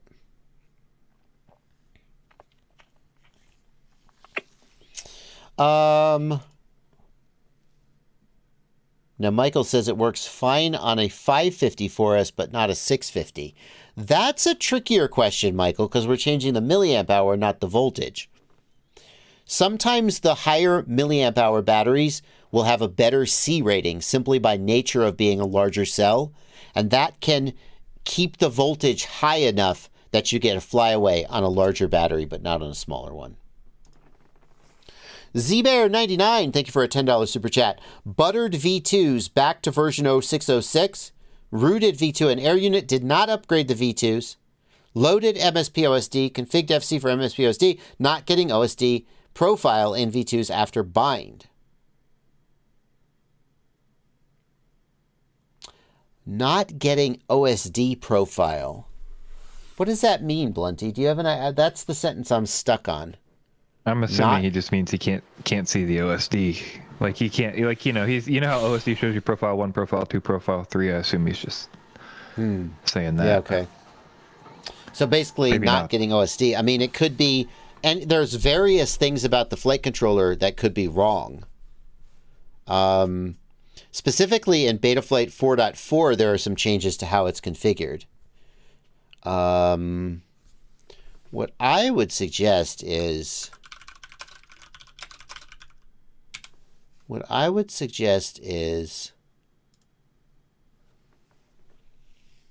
it this video? I think it's this video. Betaflight HD OSD with DJI Walksnail and HD0. This is the video that I think I would suggest if you're going to... More people are... Shish, Bardwell. If you're going to be using Betaflight 4.4, I would suggest this video, and maybe that's not the one you followed. ZBear. I would suggest that. There are a few little tricks in the configuration that maybe aren't right for you. The simplest thing to do, though, ZBear, is this. And I go through all the steps of, presets of CLI and so forth. The simplest thing to do is actually to go into the presets tab and choose a VTX preset. And there is a VTX preset for WTFOS, right? So by simply applying this preset and choosing the right UART, that's the simplest way to double check that your configuration is correct. And just go do that real quick and see if that fixes it. That's what I would suggest. Continuing our run of super chats. We got about a half hour left in the stream. We are going to take some more chats, questions from the regular chat before we are done. But I got about 5 more super chats, and we're going to try and clear those out. If you want to try and sneak in at the end, leave a super chat, and I will get to it. Delta Foxtrot 6949, thank you for a $10 super chat.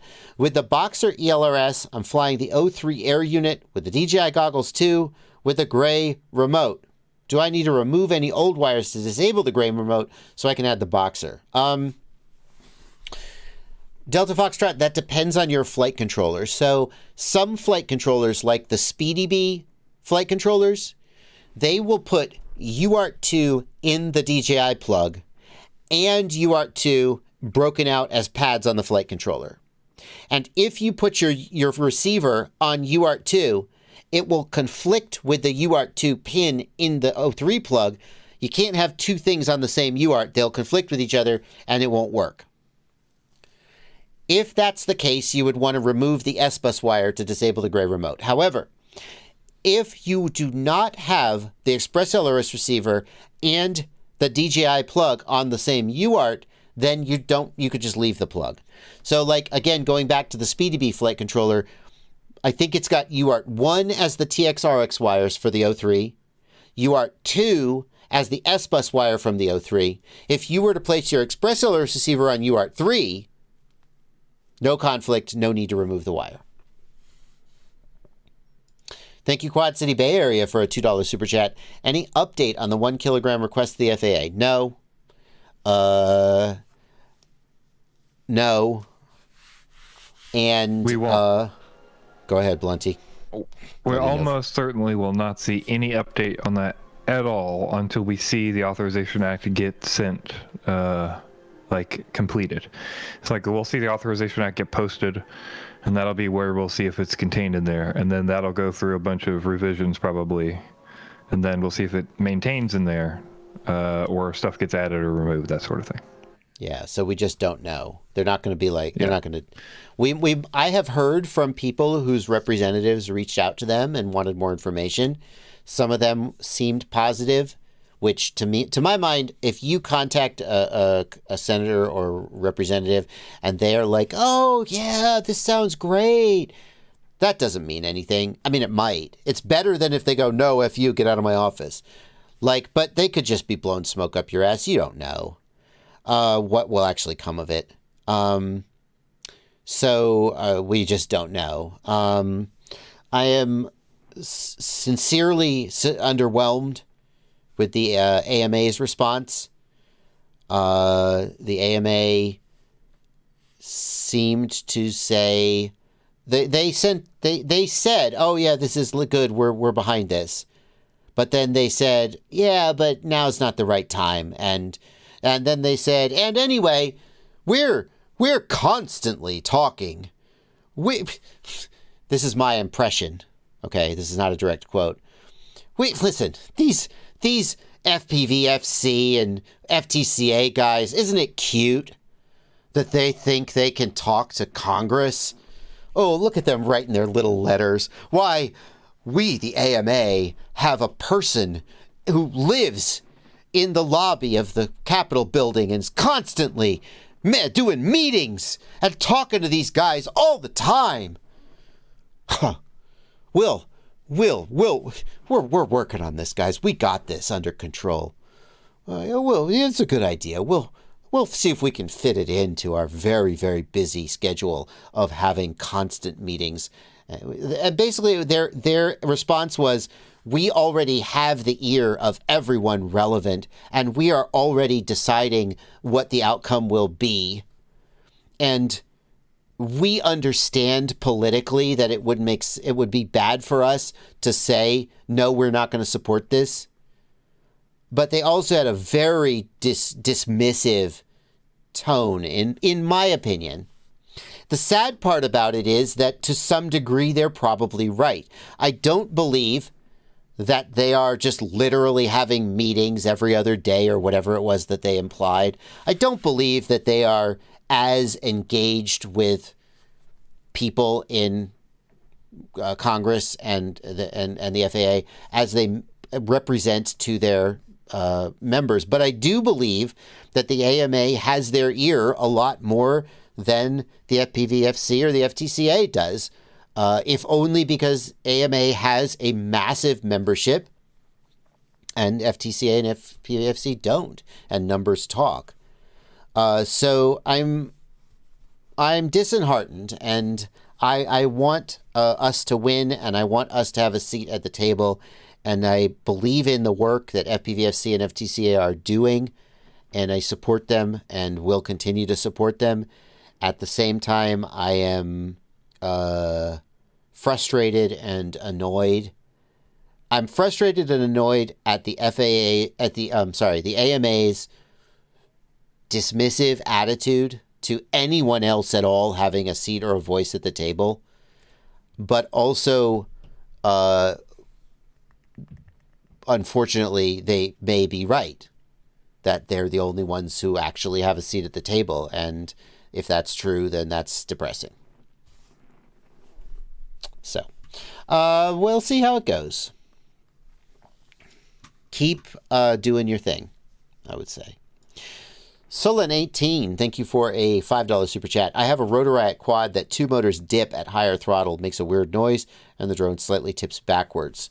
If you have a motor that's dipping at high throttle, I would look at what direction it goes. If it consistently dips diagonally towards a certain motor, then that motor or ESC may be damaged.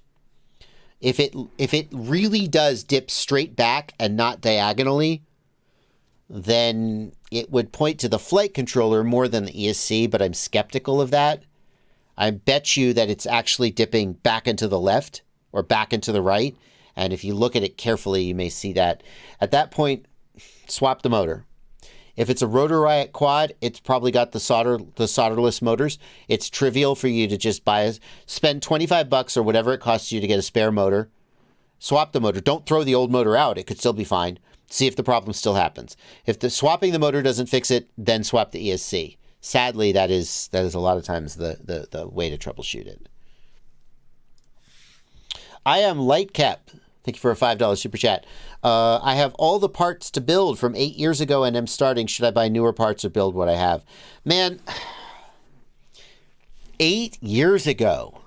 That's 2015. Even if you build all that stuff together, I question whether you will be able to get the software to make it run. I think that's probably a museum piece at this point. My advice would be to just bin that stuff. You know, if you desperately want to build it, go ahead. But like, what firmware does the flight controller run? Can you even get it?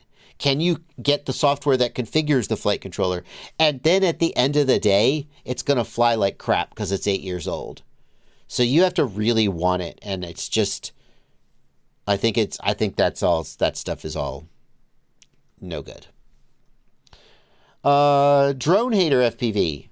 Thank you for a $10 super chat. What's the ideal prop RPM for power and efficiency?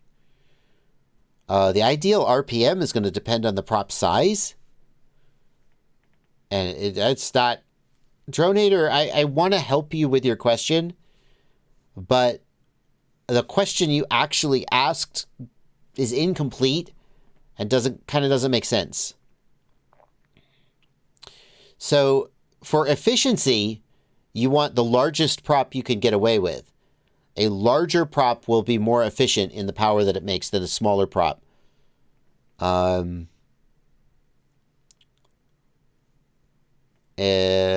So that's something. And the prop tip needs to stay below the speed of sound.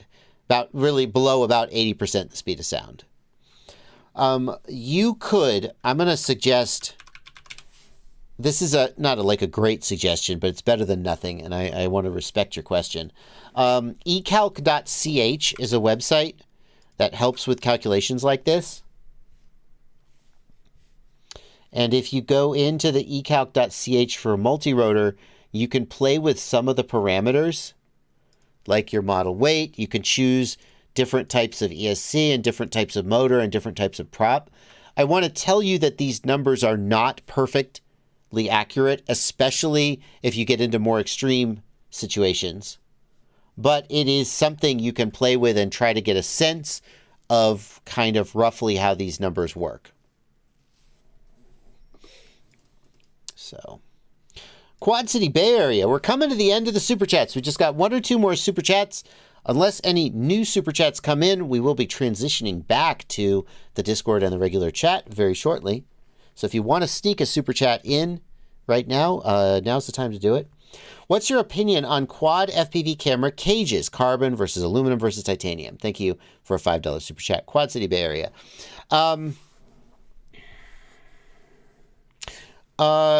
Carbon fiber cage is a great combination of lightweight and durability.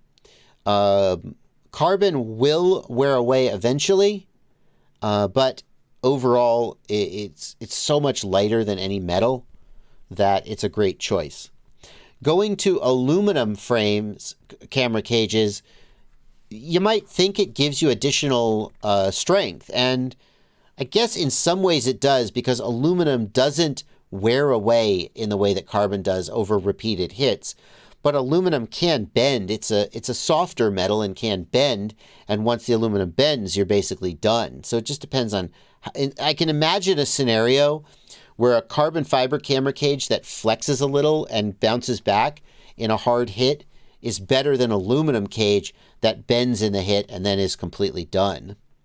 As far as titanium goes, titanium is going to be very lightweight and strong, but expensive and difficult to mill. So you've got a cost trade-off.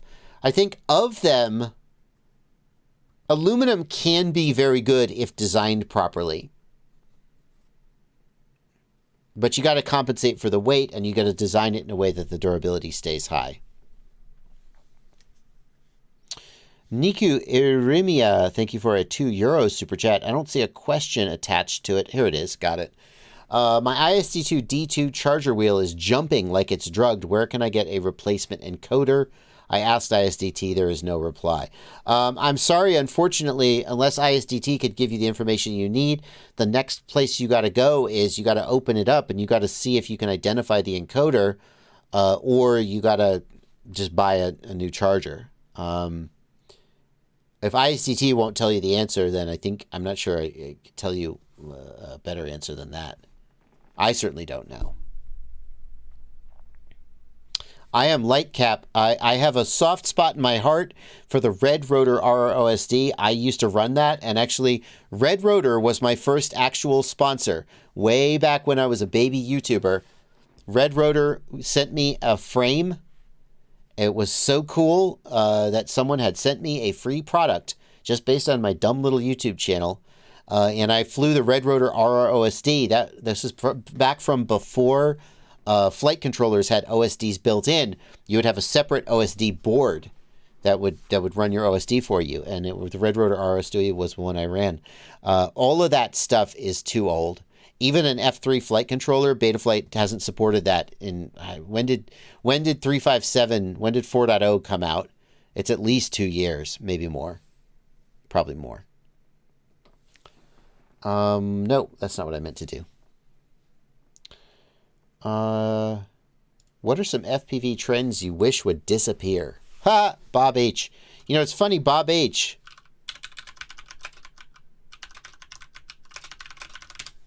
Bob H, I did a video with Drew. Drew, you're gonna learn something today. These people are gonna learn something. I did a video with Drew Camden, 10 FPV trends that died, and this is the exact answer to your question. Some trends that I wish would disappear. I'm gonna paste that in the chat for you. But if we look at the soft-mounted motors, 6-blade props, super high rates, integrating electronics into the frame, making FPV goggles out of ski goggles. Some of these were Drew's, not mine. Tricopters. Yeah, F tricopters. Angled motor mounts. So go check that video out if you want to see me and Drew banter for about, oh God, over a half hour. Wow, we did go on. What trends we wish would die. Matt Sanders. Thank you for a $2 super chat. Matt, any idea where to find Darwin Cineape STL files? No, I mean, other than Google. So first thing I'm going to do, I know you've done this, but I'd search for Darwin Cineape STL. Oh, look, Darwin has a page with STL files on it. Could this be it? Tiny ape. No Cineape. Okay, well, the next thing I would do is I would go to printables.com and I would search for Cineape. Nope. Okay, well, what about Yegi? Yegi is a search engine. Cineape. No. Okay, nope, you're boned. Other than Darwin FPV printing them, posting them, I don't know where the answer would be. Those are the places I would look, though. Thank you for a $5 super chat, James Reedy. This is the last super chat. We got 15 minutes to the end of the stream. Unless some more super chats come in, we'll be taking questions from the regular chat. Is there a quick way to answer why my ADC says the battery is going from full to empty in seconds? It does not match the actual voltage. James, usually if the voltage that is read by the flight controller doesn't match the actual voltage as measured on a multimeter, it could be a damaged flight controller. The question is, you say it doesn't match the actual voltage. Are you measuring the voltage at the battery, like via the balance plug, or are you measuring the voltage at the flight controller? Because in theory, the voltage to the flight controller could be going down if you had a bad connection or a bad solder joint. But most likely what's happened is that the flight controller's voltage sense circuit has been damaged, and there usually isn't really a way to fix it unless you somehow could identify where the damage was. A workaround, if your ESC has telemetry, if your ESC has ESC telemetry, then you could use the ESC as the voltage sensor. You can change the flight controller to read voltage from the ESC instead of from its internal sensor, and that is a potential workaround. Oh, we got a few more super chats coming in.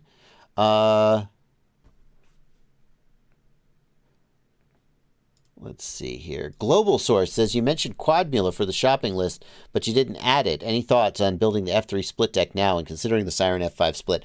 Global Source, I have not built the Quadmula Siren yet, so I don't have a comment about that. I do... Where is it? I built, and I have a review of this coming on my channel. This is the Pirat Frames Sloop. And I gotta tell you, I don't want to be super negative, but I don't like this frame. Sorry, Pirat Frames. I know it hurts to hear me say bad things about your product, your baby, right? But this frame costs like $100. I bought it, by the way. This is not sponsored. I bought it. I'm sure they would have sent it to me if I had asked. I didn't ask. So no slight against them, but I bought it for $100. I just from a straight value proposition, I think that there are frames that offer as much for less. But like, for example, the video transmitter mounting, you'll see this more in the full review video. You can't actually fit a Vista back here without a custom 3D printed spacer to kind of lift it up, because this slot back here is not big enough for, it's got 20 millimeter mounting holes, but the Vista doesn't actually slide down in here. And it's like, God, you couldn't fit like a walk snail back there. You couldn't fit, I don't think you could fit an 03. I could be wrong, but I didn't try it. But like, I couldn't understand why this wasn't just 2 millimeters longer to actually let you fit a Vista. And it has torque screws on it, which is like, okay, what does a torque screw do? It lets you put more torque into the screw without stripping it out. Okay, so then what? I can just like, do I need more torque on these little M3 screws? Like, they're just M3 screws. How much torque do I need? And it does reduce the likelihood that you strip the screw, but it means that the whole, I think that I wager that the torque screws are part of the reason the frame is so damn expensive, because torque screws are more expensive than X screws, usually. And just the whole frame, like, annoyed the shit out of me the whole time I was building it. And for it to then be $100, I was like, I was like, okay, this is not good. I really wanted to like it. It's the style of frame that I normally would like. And, okay, torque screws, sure. Like, especially these press nuts here. I stripped 3 of these press nuts just putting the frame together. That, I don't know, you're like, oh, okay, Bardwell, you're a gorilla. I mean, I have to be able to tighten down these things to hold the frame together. And part of the reason I stripped them was that the damn torque thing was so... Anyway, I don't know. So I haven't built the Quadmula Siren yet. And I will reserve judgment until I do build it, because based on things people have told me about the Pirat frames, I was primed to like it. And having built it and bought it, I am not a fan of it and would not recommend that other people spend $100 on it. Yeah. Just to be clear, Pirat and Quadmilla are different. Is that right? That is correct. They are different. I'm sorry, okay. Just to be clear. My point is that I am inclined to say positive things about the Quadmula Siren, you know, just based on what I've heard other people say. But since I haven't built it yet, I'm going to sort of with reserve judgment. Did I put... I think I did put it. I might have put it... I might have already added it to the webpage. It might have been premature. Hopefully it will... I'm just saying that I maybe shouldn't assume how I'm going to feel about a frame. Yeah, so I do have the Quadmula Siren 5 already added to the webpage.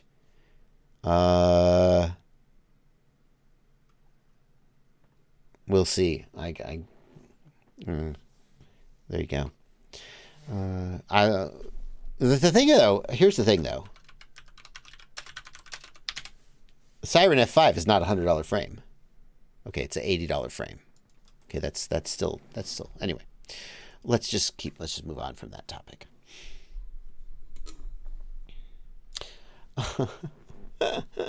Thank you, DJ Narcasa. What's the best flight controller in 2023? Thank you for €5.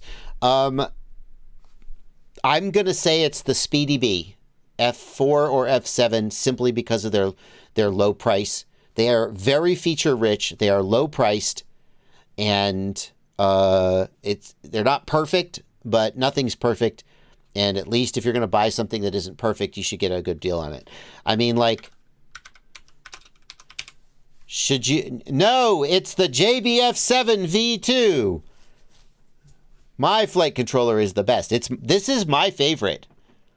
This is everything I want from a flight controller. It's exactly how I want a flight controller to be. And so when I build my own quads, I put my flight controller in them.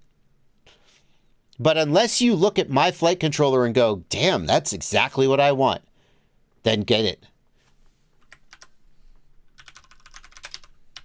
The SpeedyB F405 is $70 for the flight controller and the ESC. My flight controller is $85 for the flight controller alone. Like, I'm sorry. You would have to really love my flight controller to spend that money. That's just reality. I do love it, and I use it. And in case you're like, yeah, but he gets them for free. I don't get them. I mean, like, I have gotten some of them for free because it's my flight controller and they want it. But, like, I don't just get a lifetime supply for free. That's not how these things work. Not for me, at least.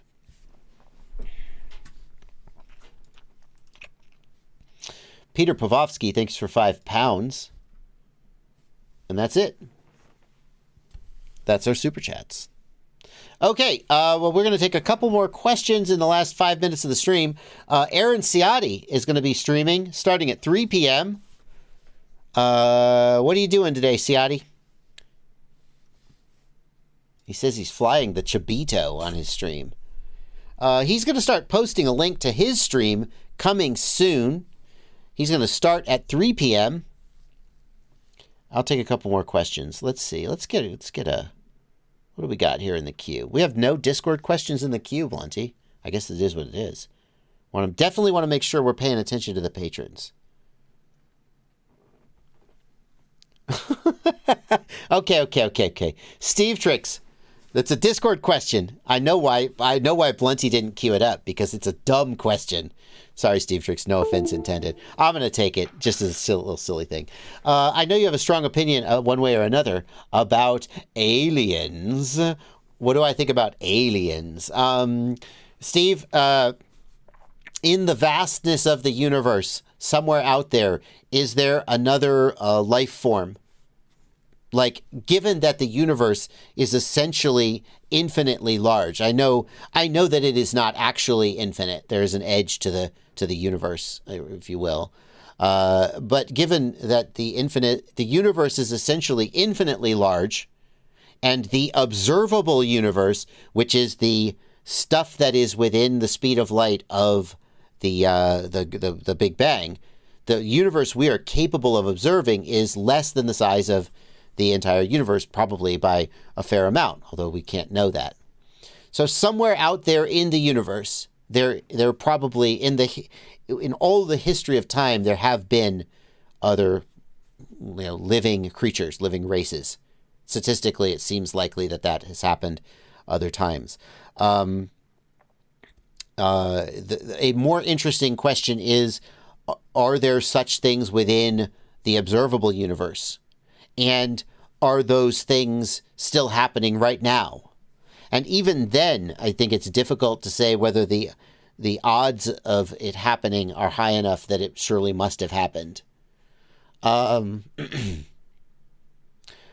think that the question that sort of conspiracy people ask is, have aliens visited the Earth? And I think the answer to that is probably no. I don't think there's any evidence for that. I think there are things that people interpret as evidence for that, but I don't think that an alien life form traveling to this planet is the most likely explanation. And in fact, I think that given the vast size of the universe, I think that the likelihood that an alien race at this point in time has developed the technology to be able to travel to find out that we exist and then to decide that they want to come visit us, I think that that is not the most likely explanation for any of the phenomena that people attribute to aliens.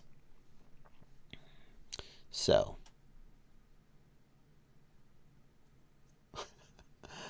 And people are posting, oh, what about this specific footage?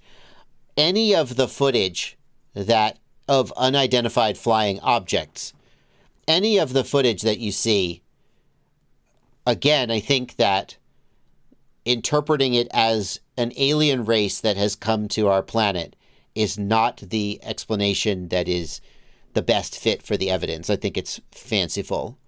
Like, if you see something flying around in the sky in a weird way, why would you conclude that that is a sentient alien race with advanced technology that lets them travel between galaxies? Why is that the explanation that is most likely? Why not fairies? Why didn't you decide that it was fairies? I saw something flying in the sky, zipping around. I think it's a fairy. Oh, no, it's not fairies. It must be aliens and UFOs. Why? Just because you want it to be. That's not a good enough reason. Got a super chat here. Not a super chat. JP Gaming, we did check out Chris Rosser's Evo lineup in last stream. And if you go over to the Joshua Bardwell Livestream Clips channel, you should find it there. So head on over to the Livestream Clips channel. I need to plug that more often.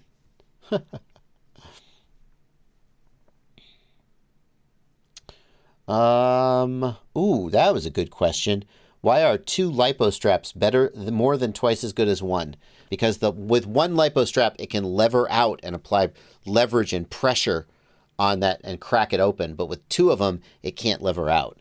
That's a good one. That would have been a good question to get, but we're just about out of time. Blunty, we get all the super chats. We caught up? Yep, we are caught up. Awesome.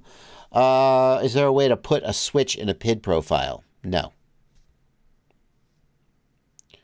Okay. Well, guys, I'm going to get out of here, and I am going to let Ciati get on with his stream. It is 3 p.m. Thank you guys so much for your generosity. Thank you to SURFSHARK for sponsoring the stream, and I will see you in the next one. Bye, everybody.